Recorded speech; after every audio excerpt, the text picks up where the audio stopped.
Aku mau jadilah engkau tahir. Begitu sabda cinta Tuhan Yesus untuk kita semua, Anda dan saya. Secara istimewa tentu di tengah pandemi COVID ini ada sementara diusahakan oleh pemerintah dengan vaksin, ya. Ada macam-macam bentuk vaksin. Kita percaya ini semua menjadi tanda nyata cinta Tuhan bagi kita dalam segala usaha yang ada. Akhirnya lahirlah vaksin-vaksin yang ada. Ini juga menjadi berita bergembira bagi kita, seolah-olah Tuhan mau bilang kepada kita, aku mau jadilah kamu tenang di tengah pandemi COVID yang merenggut banyak jiwa. Tuhan bekerja memberikan orang-orang untuk mampu berpikir, menciptakan vaksin yang ada. Jangan curiga, ya. Ada orang-orang yang curiga, jangan percaya itu semua. Ini sebuah, ya, berita gembira yang bagus untuk kita semua. Inilah jawaban Tuhan untuk kita. Aku mau jadilah engkau kuat, jadilah engkau imun, jadilah engkau tahan dengan vaksin yang ada. Maka tenaga kesehatan, aparat keamanan dapat kesempatan, gunakan dengan baik.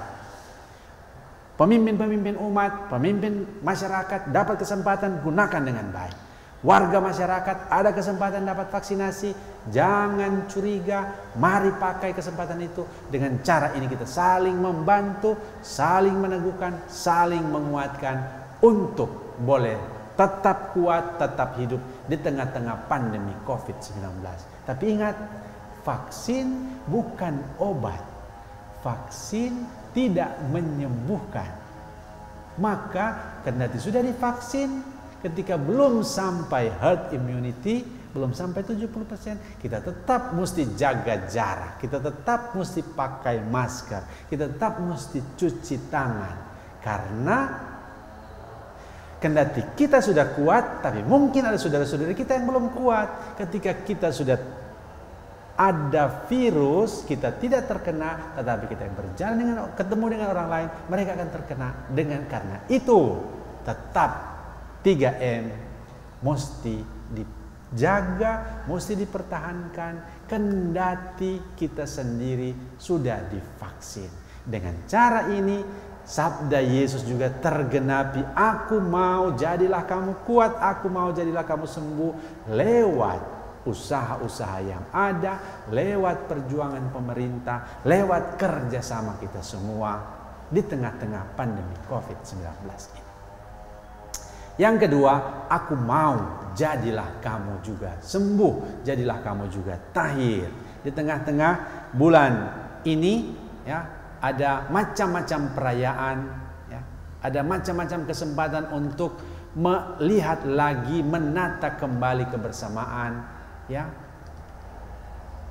Dan Februari menjadi hari yang istimewa karena ada apa yang disebut dengan Valentine Day, ada hari kasih sayang. Nah, ini juga menjadi sarana penyembuhan. Tidak boleh kumpul-kumpul.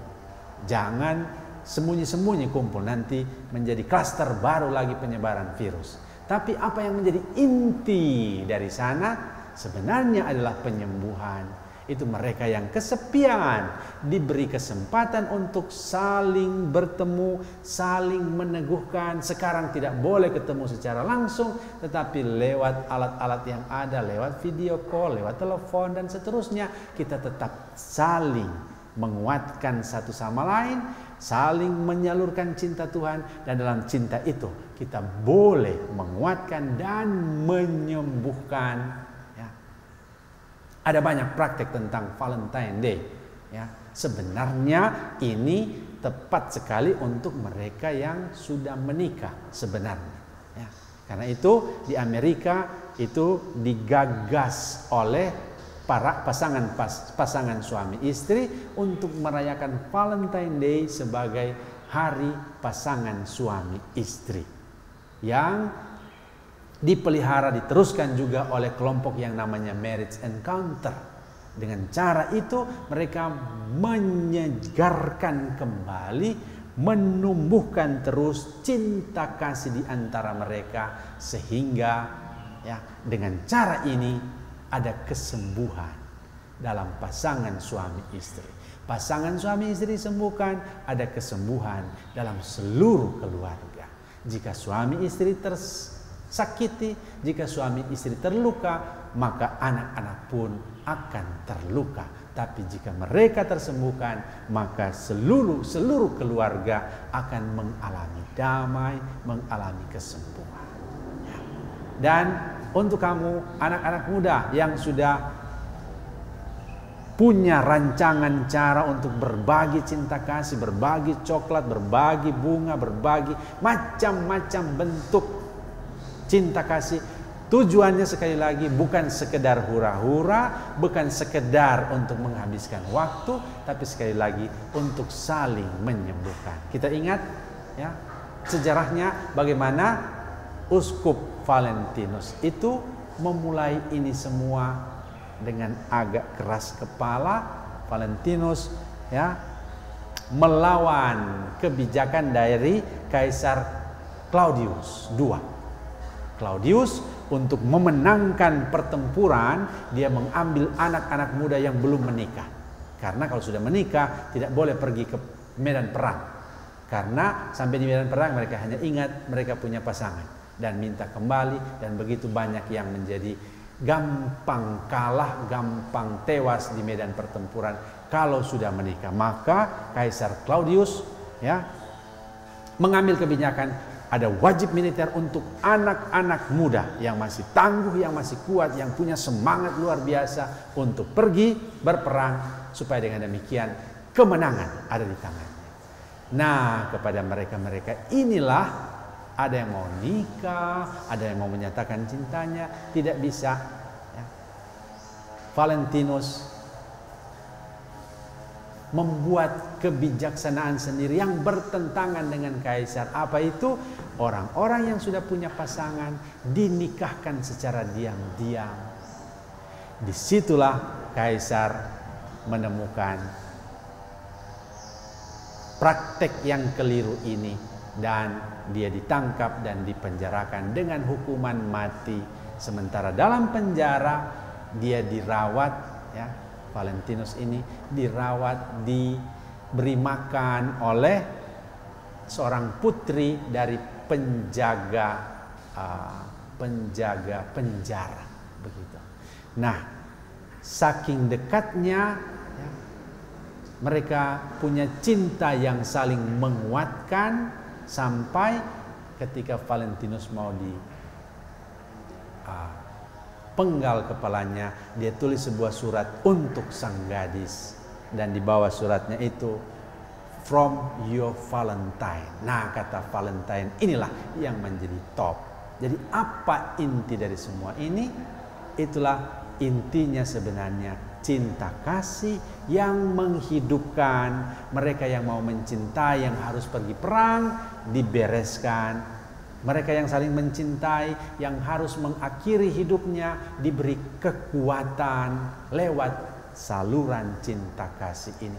Cinta yang menghidupkan, cinta yang memberi pengharapan, cinta yang menyembuhkan. Saudara-saudari yang terkasih, cinta inilah yang menjadi rahasia kehidupan kita. Cinta inilah yang menjadi rahasia kesembuhan kita. Cinta inilah yang menjadi rahasia keselamatan kita. Tidak ada cinta yang lebih besar daripada cinta seorang yang menyerahkan diri. Penyerahan diri Yesus itulah yang menyelamatkan kita. Penyerahan Yesus itulah yang menyembuhkan kita. Penyerahan Yesus itulah yang memberi hidup kepada kita. Dan Yesus minta supaya daya penyembuhan, daya kehidupan, daya keselamatan ini boleh terus mengalir dalam dunia yang nyata sekarang ini lewat kita, lewat Anda dan saya. Dengan cara begitu kita menyalurkan daya kehidupan, daya penyembuhan, daya keselamatan, kita sendiri akhirnya akan mengalaminya. Saudaraku yang terkasih, apa yang jadi dengan orang yang disembuhkan tadi? Dia disuruh oleh Yesus.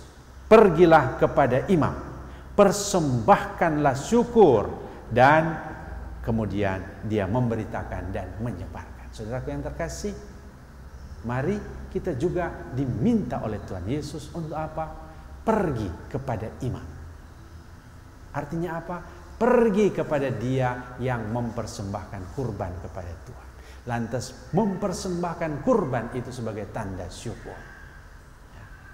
Dengan cara ini kita juga diutus untuk berbagi sukacita, tapi juga diutus untuk menjadi sumber sukacita bagi yang lain. Dan ketiga, seperti orang yang ditahirkan tadi, menceritakan pengalaman keindahan, pengalaman cinta Tuhan kepada semua orang. Dengan demikian semakin banyak orang mengalami sukacita yang menyembuhkan, mengalami sukacita yang menghidupkan, dan mengalami sukacita yang menyelamatkan. Mari kita bersama-sama berdoa. Allah Bapa di surga, terima kasih atas surat cintamu yang sudah kami dengarkan, yang sudah kami renungkan, yang sudah kami bersama-sama dalami. Biarlah surat cintamu ini selalu menggema dalam hidup kami, dalam keluarga kami, dalam masyarakat kami. Supaya dengan demikian kami boleh menjadi alatmu dalam hidup bersama.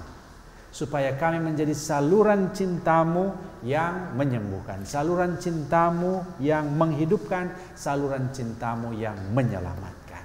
Pakailah kami ya Tuhan, doronglah kami, gugahlah hati kami supaya selalu tergerak untuk melihat orang-orang lain menjadi undangan, menjadi tawaran supaya kami boleh berbuat sesuatu, menjawab kebutuhan mereka, menjawab kerinduan mereka.